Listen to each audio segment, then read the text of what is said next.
성도 여러분, 우리가 살면서 가장 견디기 힘든 것이 과연 무엇입니까? 어떤 분은 몸의 고통이라고 하실 것입니다. 또 어떤 분은 관계에서 받은 상처라고 또한 말할 수 있을 것이고, 또 어떤 분은 채워지지 않는 경제적인 어려움이다라고 말하는 분들도 계실 것입니다.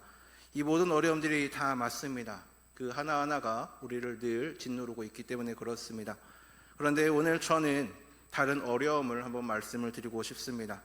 우리를 정말로 지치게 하는 것은 어쩌면 기다림 그 자체일지도 모릅니다.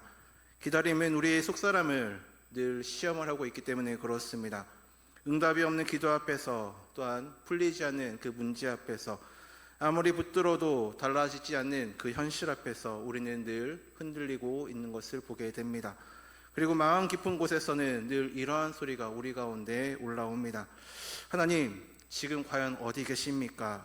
이 고통이 도대체 언제 끝나는 것입니까?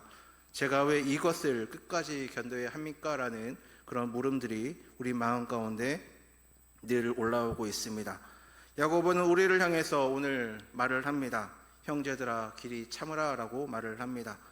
그런데 오늘 이 말씀은 단순히 그냥 참고 견뎌라 라는 도덕적인 권면의 말씀이 아닙니다. 우리가 왜 참아야 하는지, 또한 무엇을 바라보고 참아야 하는지, 또 어떻게 참아야 하는지를 오늘 말씀은 하나하나 우리에게 가르쳐주고 있습니다. 이 시간 우리 모두의 지친 마음 가운데 새로운 힘이 부어지는 시간이 되시기를 바랍니다. 먼저 7절부터 8절 말씀을 보게 되면 인내는 열매를 바라보는 믿음이다 라는 것을 보게 됩니다. 야고보는 인내를 설명하기 위해서 아주 익숙한 그림 하나를 꺼내놓고 있습니다. 바로 농부의 이야기가 기록이 되어 있습니다. 7절 말씀을 함께 보겠습니다. 그러므로 형제들아, 주께서 강림하시기까지 길이 참으라. 보라, 농부가 땅에서 나는 귀한 열매를 바라고 길이 참아 이른 뒤야 늦은 비를 기다리나니 라고 말씀합니다. 팔레스타인에 있는 한 농부를 한번 이 시간 생각을 해보겠습니다. 그는 씨앗을 뿌립니다. 그리고 기다립니다. 10월과 11월에 내리는 이른 비가 씨앗을 싹 틔우고, 이듬해 4월과 5월에 내리는 늦은 비가 그 곡식을 여물게 합니다. 그 긴 시간 동안 농부가 할 수 있는 일은 사실상 아무것도 없습니다. 비를 자기 손으로 내리게 할 수도 없고, 또한 해를 앞당길 수도 없습니다. 그저 기다릴 뿐입니다. 그런데 여기서 야고보가 놓치지 않는 한 가지가 있습니다. 농부가 그냥 막연히 기다리는 것이 아니라 귀한 열매를 바라고 기다리고 있다라는 것입니다. 농부가 그 지루한 시간을 견딜 수 있는 이유가 과연 어디에 있겠습니까? 열매에 대한 확신이 있기 때문에 그 기다림을 기다릴 수 있는 것입니다. 씨앗이 흙 속에 묻혀서 아무것도 보이지 않는 그 순간에도 농부는 알고 있습니다. 때가 되면 반드시 싹이 나고 또한 자라고 열매를 맺는다라는 것을, 바로 그 확신이 기다림을 가능하게 하는 것입니다. 성도 여러분, 우리의 인내도 이와 같습니다. 우리의 인내는 아무것도 보이지 않으니까 그저 이를 악물고 버티고 있는 것이 아닙니다.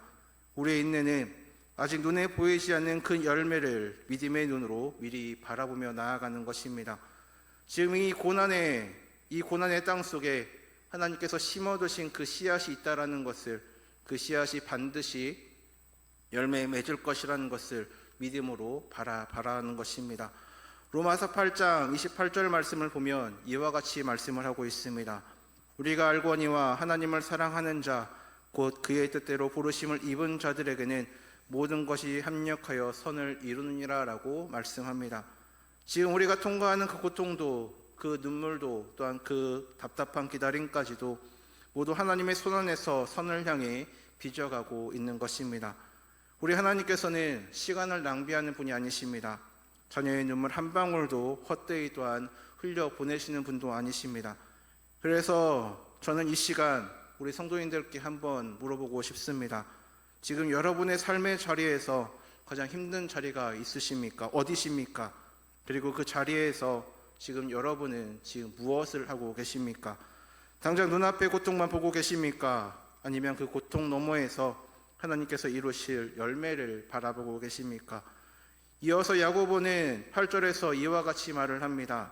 너희도 길이 참고 마음을 굳건하게 하라. 주의 강림이 가까우니라 라고 말을 합니다. 여기 마음을 굳게 하라라는 말씀은 헬라어 원어로 스테리조라고 말을 합니다. 이 단어는 그저 마음을 독하게 먹어라라는 뜻이 아닙니다. 뿌리가 땅속 깊이 파고들듯이 믿음의 닷을 하나님 약속 위에 단단히 내리라라는 것입니다. 큰 폭풍 앞에서 쓰러지지 않는 나무가 과연 어떤 나무입니까? 겉으로 굵고 우람한 나무가 아닙니다. 뿌리가 깊은 나무가 쓰러지지 않습니다. 뿌리가 깊은 나무는 폭풍이 흔들리기는 해도 뽑히지는 않습니다. 오히려 폭풍이 지나간 뒤에 더 깊이 뿌리를 내린 것을 보게 됩니다. 성도의 인내가 바로 그렇습니다. 인내는 우리의 믿음의 뿌리를 하나님의 약속 위에 더 깊이, 더 단단히 내려가게 하는 과정인 것입니다. 그리고 야고보는 여기에서 강력한 근거를 하나를 더 붙이고 있습니다. 주의 강림이 가까우니라라고 말을 합니다. 주님이 반드시 다시 오신다는 이 진리가 우리 인내를 가능하게 하는 것입니다.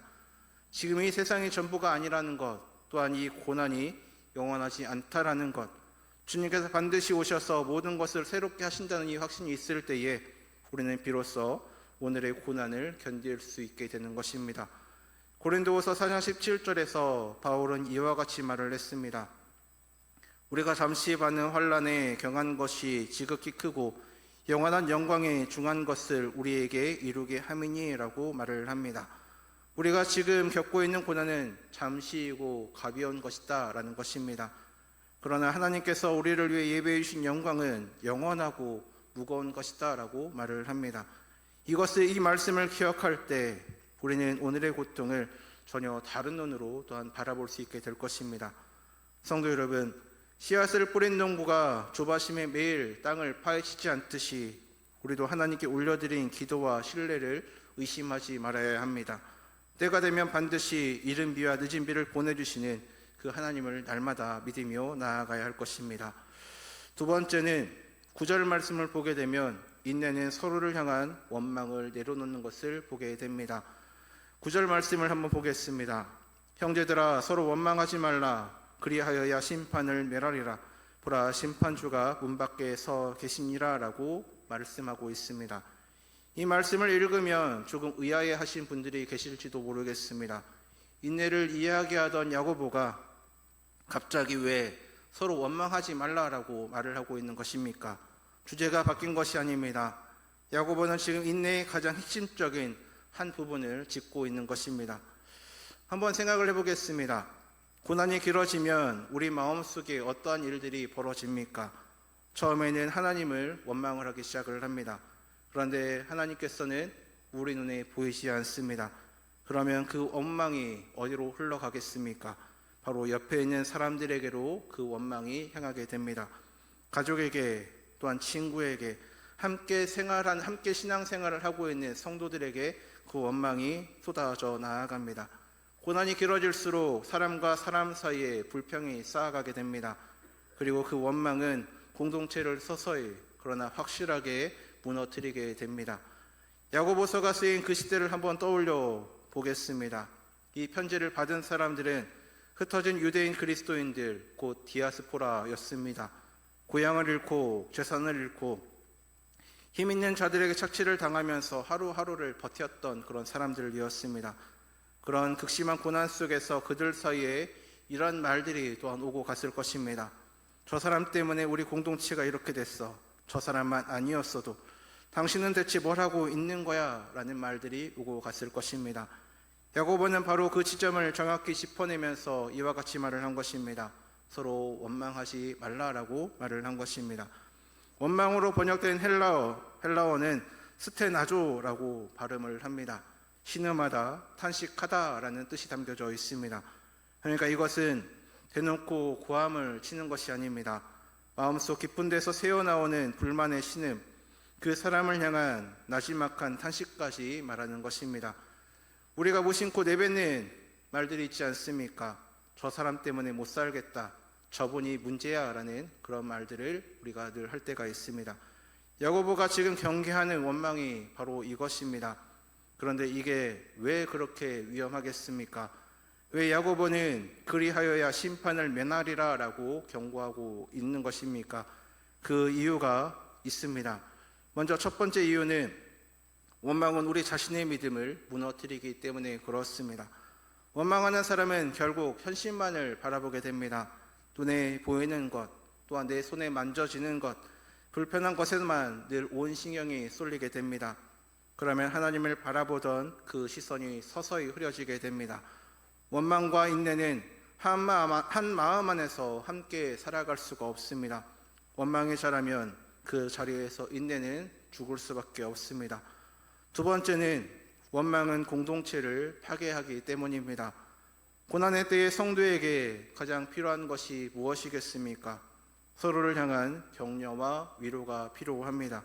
그런데 원망은 바로 그 격려와 위로가 흘러야 할 통로를 막아버리고 맙니다.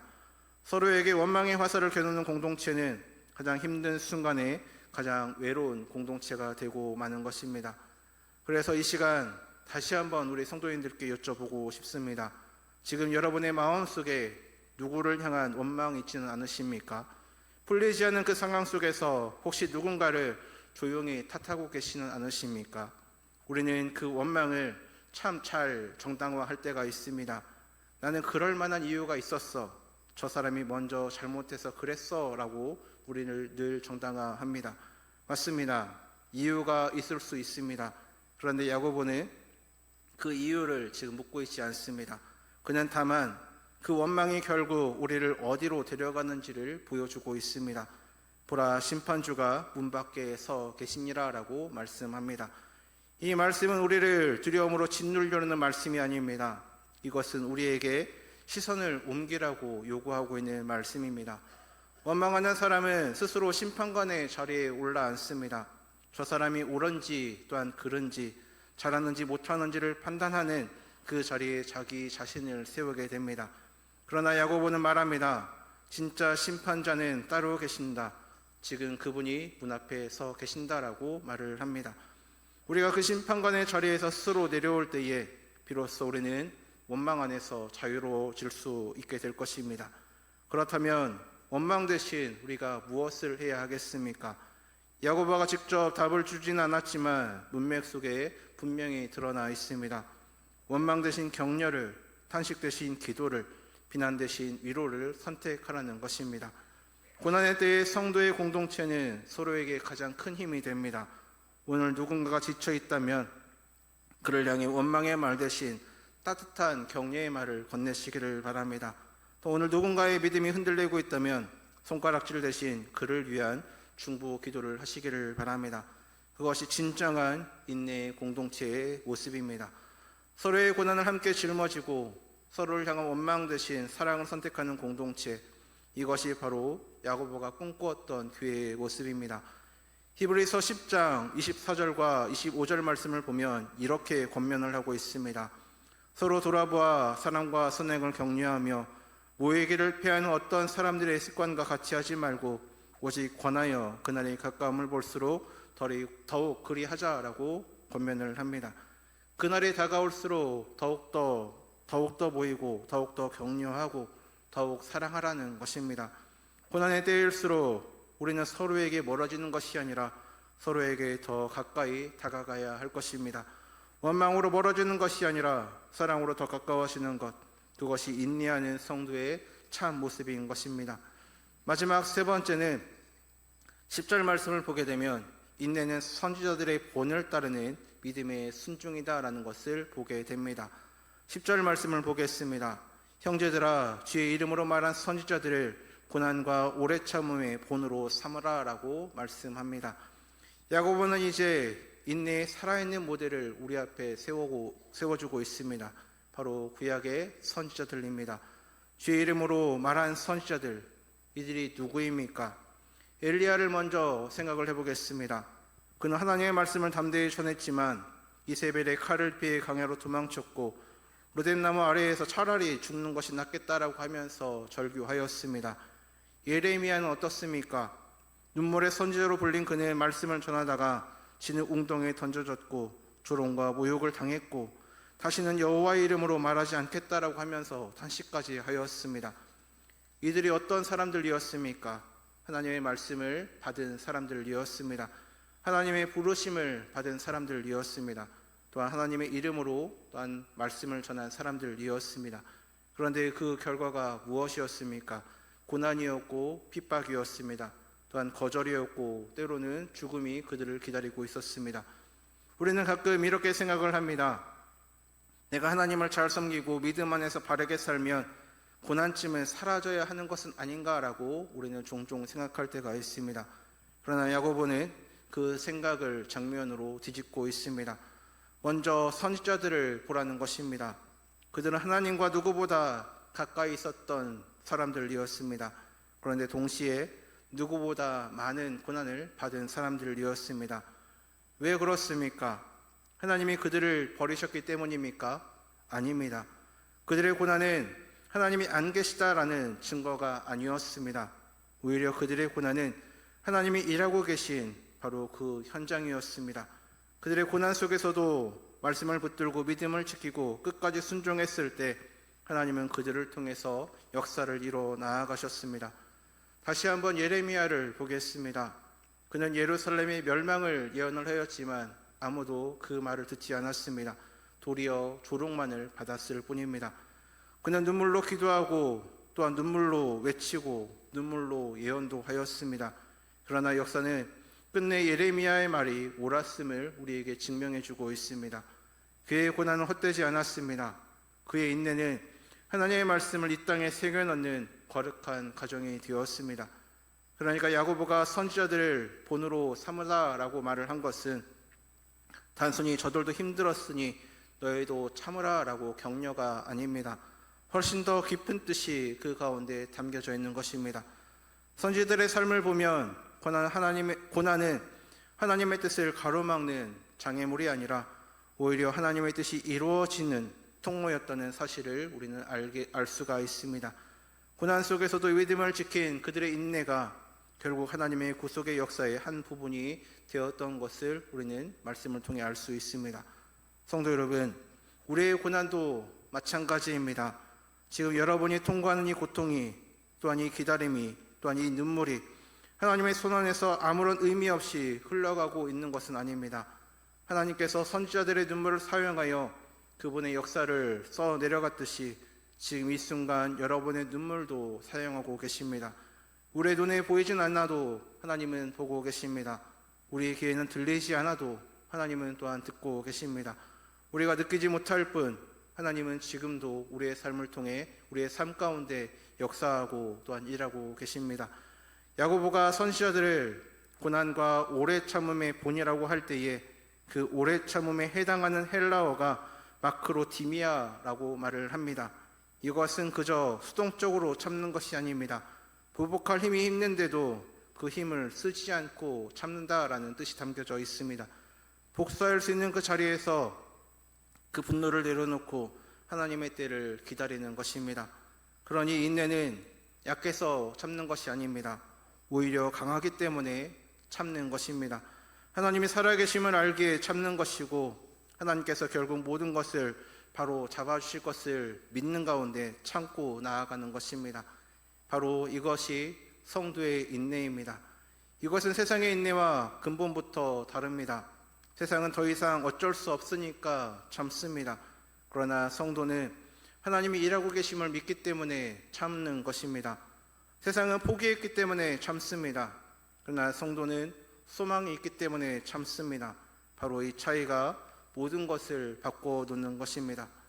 성도 여러분, 오늘 우리는 하나님이 우리에게 원하시는 인내의 삶이 무엇인지 함께 나누어 보았습니다. 먼저 인내는 열매를 바라보는 믿음이다 라는 것을 나누었습니다. 농부가 이른 비와 늦은 비를 묵묵히 기다리면서 풍성한 추수 때를 기대하듯이 우리도 하나님이 가장 선하신 때에 이루실 열매를 믿음의 눈으로 바라보며 끝까지 기다릴 줄 알아야 할 것입니다. 눈앞의 현실이 답답하고 아무것도 변하지 않는 것처럼 보여도 하나님이 지금도 우리를 위해 일하고 계심을 믿고 나아가야 할 것입니다. 그것이 바로 참된 인내의 모습입니다. 두 번째는 인내는 서로를 향한 원망을 내려놓는 것이다 라고 같이 나누었습니다.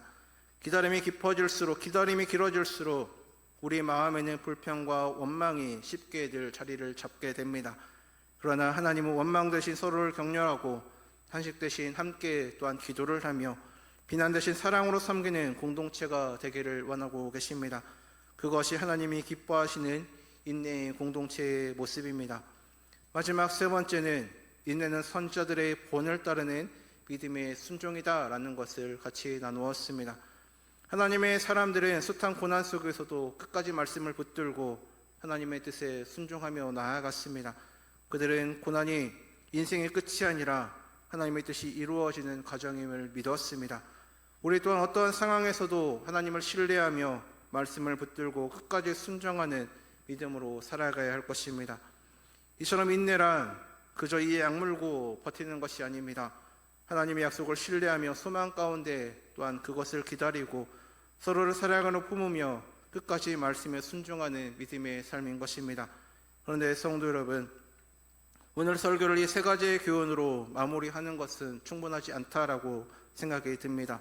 왜냐하면 이 모든 인내의 근거가 또한 이 모든 인내의 능력이 또한 이 모든 인내의 완성이 결국 한 분께 달려있기 때문입니다. 그분이 바로 우리 주 예수 그리스도이십니다. 우리가 인내를 말할 때에 우리는 반드시 예수님을 바라봐야 할 것입니다. 히브리서 12장 2절은 이와 같이 말씀합니다. 믿음의 주요 또 온전하게 하시는 이인 예수를 바라보자. 그는 그 앞에 있는 기쁨을 위하여 십자가를 참으사 부끄러움을 개의치 아니하시더니 하나님 보좌 우편에 앉으셨느니라 라고 말씀합니다. 인내의 가장 높은 분이 누구십니까? 바로 우리 주 예수 그리스도이십니다. 선지자들의 인내 역시 참으로 위대했습니다. 그러나 예수님의 인내는 그 모든 것을 뛰어넘었습니다. 예수님은 우리가 감히 상상조차 할 수 없는 그 고난을 참으셨습니다. 겟세마네 동산에서 핏땀을 흘리며 기도하셨던 그 밤을, 또한 십자가에서 나의 하나님 어찌하여 나를 버리셨나이까 라고 부르짖으셨던 그 처절한 순간을, 하나님의 아들이 아버지께 버림받는 그 극한의 고통을 예수님께서는 참으셨습니다. 그리고 그 인내의 목적이 무엇입니까? 히브리서는 말합니다. 그 앞에 있는 기쁨을 위하여 라고 말씀합니다. 그 기쁨이 무엇입니까? 다름 아닌 우리입니다. 우리를 구원하는 것, 우리를 하나님의 자녀로 삼는 것, 우리와 함께 영원히 사는 것, 바로 그 기쁨을 위하여 예수님께서는 그 모든 고난을 참으셨습니다. 성도 여러분, 이것이 복음입니다. 예수님은 우리를 위해 끝까지 인내하셨습니다. 십자가의 끝까지, 또한 죽음의 끝까지, 버림받음의 끝까지 참으셨습니다. 그리고 사흘 만에 다시 살아나셨습니다. 예수님의 인내가 우리의 죄를 용서했고 예수님의 인내가 우리에게 새 생명을 주었습니다. 그렇다면 우리의 인내는 과연 어디에서 와야 하겠습니까? 우리가 이를 악물고 버티는 데서 그 인내가 나오는 것이 아닙니다. 우리를 위해 끝까지 인내하신 그 예수 그리스도를 바라볼 때에 예수님의 인내하심이 우리 안으로 흘러 들어오게 되는 것입니다. 예수님이 우리를 포기하지 않으셨기에 우리도 포기하지 않을 수 있습니다.